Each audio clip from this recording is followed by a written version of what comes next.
السلام علیکم ورحمۃ اللہ وبرکاتہ۔ اعوذ باللہ السمیع العلیم من ہمزہ ونفسہ من الشیطان الرجیم، بسم اللہ الرحمن الرحیم۔ الذین استجابوا للہ والرسول من بعد ما اصابهم القرح للذین احسنوا منہم واتقوا اجر عظیم۔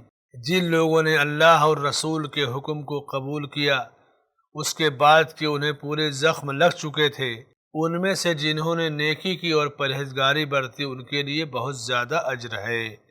ناظرین کرام، یہ سورہ آل عمران کی آیت نمبر 172 ہے۔ جنگ احد کا پھر ذکر کیا گیا کہ جب مشرکین جنگ احد سے واپس لوٹ رہے تھے، مسلمان شکست کھا گئے، زخمی ہو گئے، 70 شہید ہو گئے ان کے، اب مشرکین کو اپنی طاقت کا اور احساس ہوا کہ ہم تو اب جو چاہے کر سکتے ہیں، تو انہوں نے خیال کیا کہ ہم ایک گولڈن موقع ضائع کر رہے ہیں۔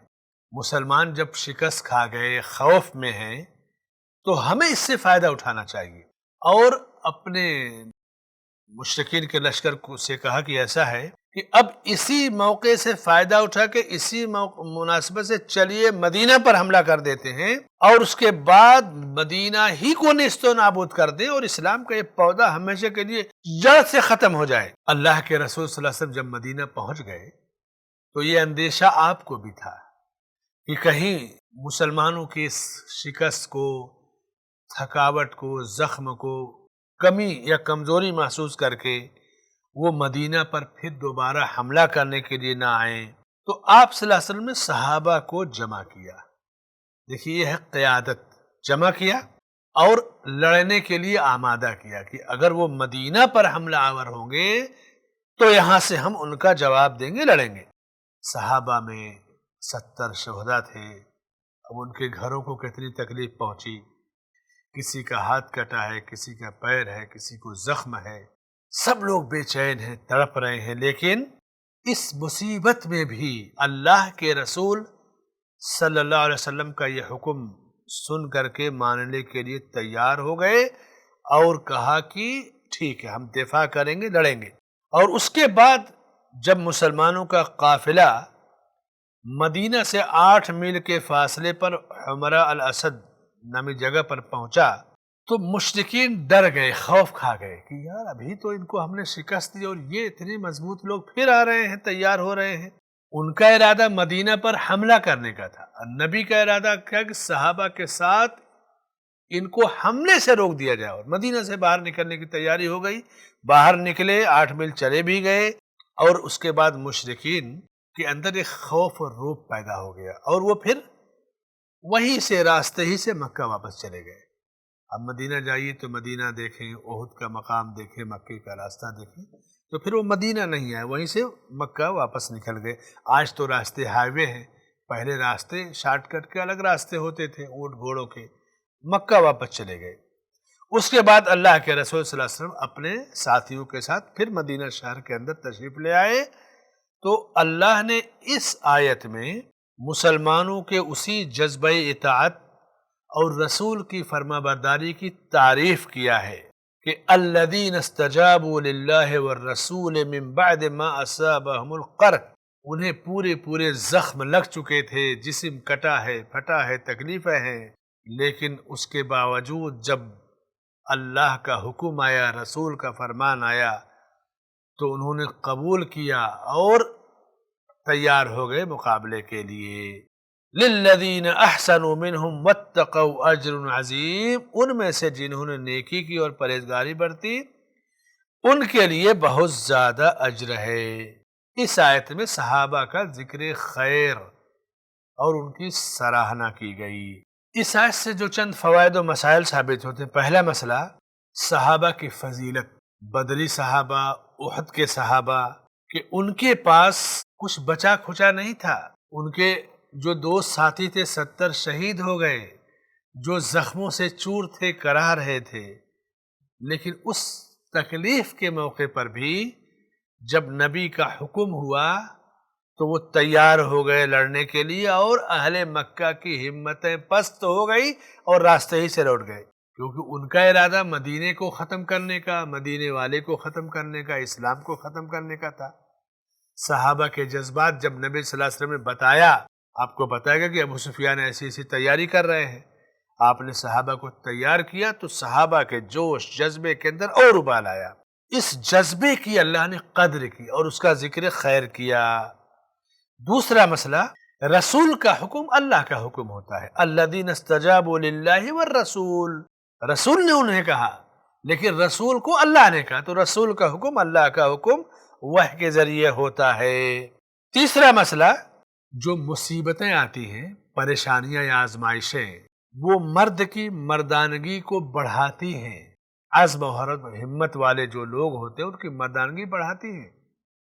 یہ معمولی مصیبت نہیں تھی، ابھی احد ہے، سارا زخم، ساری چیزیں سامنے ہیں، لیکن اللہ کے رسول صلی اللہ علیہ وسلم موجود ہیں اور صحابہ کے اندر رجولیت اور مردانگی ہے، تو اللہ نے ان کے عظیم فضل کا ذکر کیا، احسان کا ذکر اللہ نے کیا۔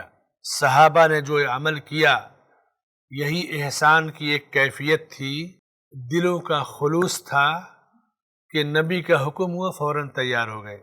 ان میں وہ صحابہ بھی تھے جو نبی کے ہر حکم کو ماننے والے تھے، ان میں وہ صحابہ بھی تھے جن کے آپس میں اختلاف ہوئے تھے، جیسے جبل رماس سے اختلاف کر کے کچھ لوگ نیچے آ گئے، کچھ لوگ رک گئے تھے، وہ بھی تھے جو پہاڑی پر رکے رہے، وہ بھی تھے جو نیچے آ گئے تھے جن کی وجہ سے شکست ہوئی، سب لوگ تھے۔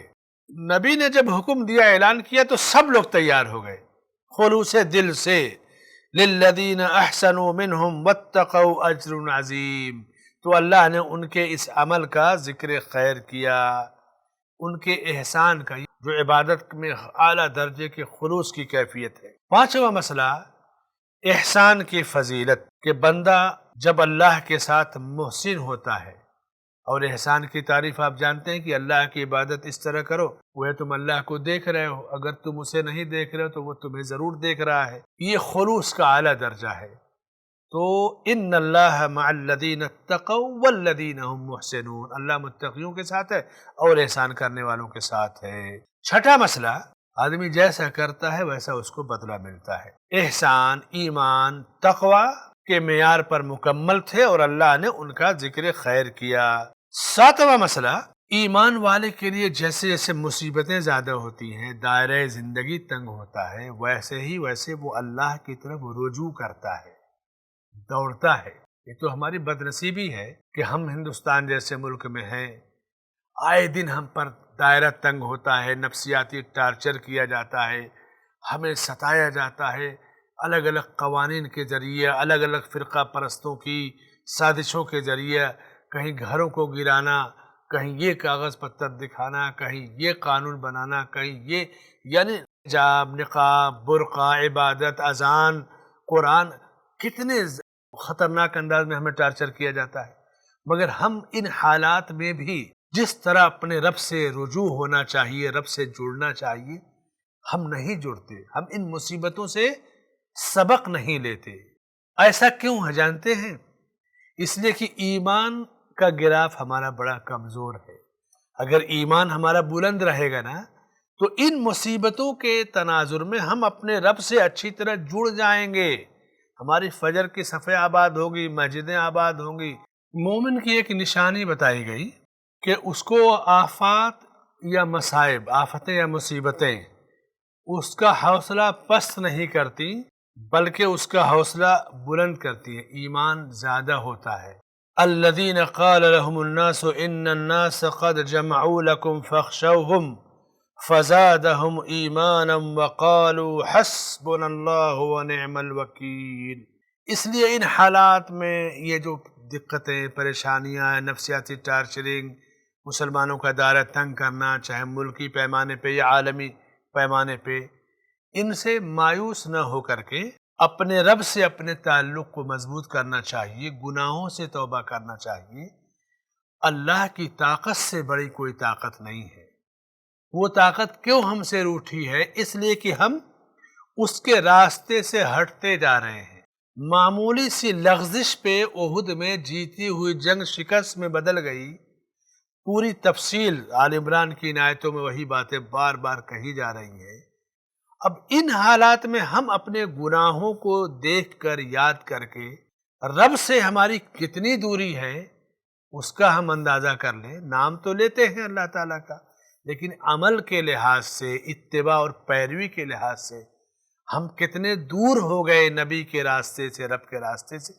ہمیں قریب آنے کی ضرورت ہے، اور جتنا قریب ہوں گے اللہ اپنے بندوں کو کبھی ضائع نہیں کرتا۔ اپنی رحمتوں اور نعمتوں کی چھاؤں میں رکھے اور ہم پر اپنی رحمت نازل فرمائے، آمین۔